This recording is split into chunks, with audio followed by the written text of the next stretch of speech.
नाशिकमध्ये महायुतीची डोकेदुखी मोठी वाढली आहे। कारण महायुतीकडून लढण्यासाठी इच्छुक असणाऱ्या शांतिगिरी महाराजांनी उमेदवारी अर्ज घेतलाय। महाराजांच्या भक्त परिवारातल्या प्रतिनिधींनी हा अर्ज घेतलाय।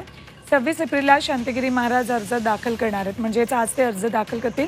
शांतिगिरी महाराजांनी नाशिक लोकसभा मतदारसंघातून रिंगणात उतरण्याची तयारी सुरू केली।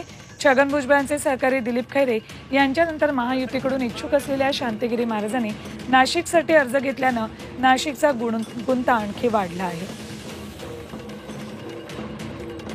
श्री स्वामी शांतिगिरीजी महाराज यांच्या उमेदवारीसाठी मी बाबाजींचा उमेदवारी अर्ज घेण्यासाठी आलो होतो व आता तो उमेदवारी अर्ज मला मिळालेला आहे आणि मोठ्या उत्साहात व मोठ्या आनंदामध्ये येत्या 29 तारखेला स्वामी शांतिगिरीजी महाराज यांचा उमेदवारी अर्ज आम्ही मोठ्या उत्साहात साजरा करणार आहे व या लोकशाहीच्या उत्सवामध्ये बाबाजींचा सुद्धा फॉर्म भरून व या नाशिक जिल्ह्यासाठी स्वामी शांतिगिरी महाराज हेच योग्य उमेदवार आहे